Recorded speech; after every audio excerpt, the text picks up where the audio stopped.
साथियों, हमारा भारत देश एक खूबसूरत बगीचे की तरह है। हमारा भारत देश एक खूबसूरत बगीचे की तरह है और भारत की इस पवित्र धरती पर भारतवासियों को बचाने के लिए, भारतवासियों को जगाने के लिए और भारतवासियों को शिखर तक पहुंचाने के लिए इस धरती पर सम्यक संबुद्ध तथागत गौतम बुद्ध जी, चक्रवर्ती महान सम्राट अशोक जी, फूले, साहू और अंबेडकर जी ने जन्म लिया। भारत की इस मिट्टी में कबीरदास जी, रविदास जी, घासीदास जी और बहुजन नायक मान्यवर काशीराम साहब जी के त्याग, समर्पण, बलिदान व संघर्ष की कहानी है। आज हम जो कुछ भी हैं, डॉक्टर है, इंजीनियर है, पुलिस है, आज हमारे पास शिक्षा है, स्वास्थ्य है, रोजगार है, गाड़ी है, रोटी, कपड़ा और मकान है। यह सब हमारे महामानव के बलिदानों का परिणाम है। यह सब हमारे महामानव के त्याग और समर्पण का परिणाम है। मान है, सम्मान है, स्वाभिमान है। मान है, सम्मान है, स्वाभिमान है, क्योंकि डॉक्टर बाबा साहेब भीमराव अंबेडकर जी द्वारा लिखित भारतीय संविधान है, भारतीय संविधान है, भारतीय संविधान है। इसीलिए तो पूरी दुनिया में हमारा भारत महान है, क्योंकि एक और अंबेडकर जी का संविधान तो दूसरी ओर बुद्ध जी का ज्ञान है, बुद्ध जी का ज्ञान है। लेकिन आज भारतीय संविधान और बुद्ध जी का ज्ञान दोनों ही खतरे में है। लेकिन आज भारतीय संविधान और बुद्ध जी का ज्ञान दोनों ही खतरे में है, क्योंकि कुछ लोग राजनीति की आड़ में संविधान को मिटाना चाहते हैं, तो कुछ लोग धर्म के आड़ में महाबोधि, महाविहार को हड़पना चाहते हैं।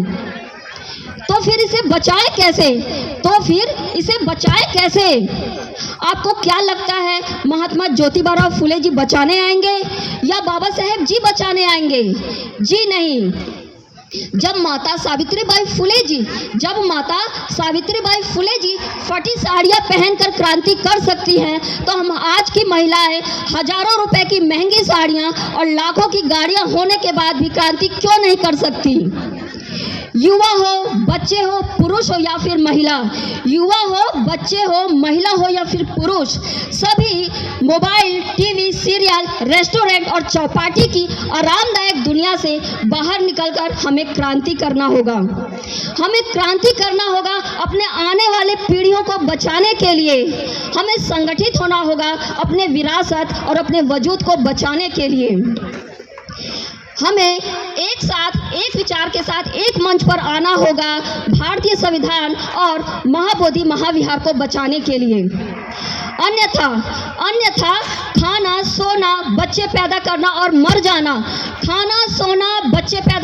मर जाना, ये गुण तो जानवर के भी होते हैं, किंतु मनुष्य बनने के लिए सामाजिक लक्ष्य का होना बहुत जरूरी है।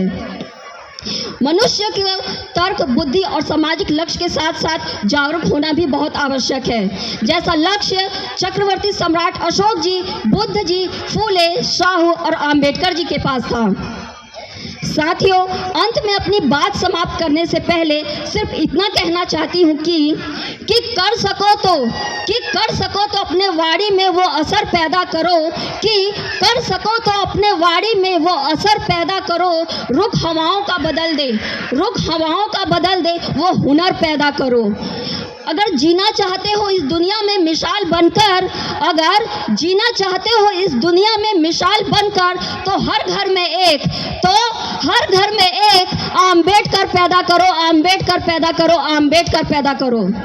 बस इन्हीं शब्दों के साथ मैं अपनी वाणी को विराम देती हूँ। बौद्ध कल्याण समिति और आप सभी सम्मानित जनों का बहुत बहुत साधुवाद। Thank you. जय भीम, जय भारत, जय संविधान।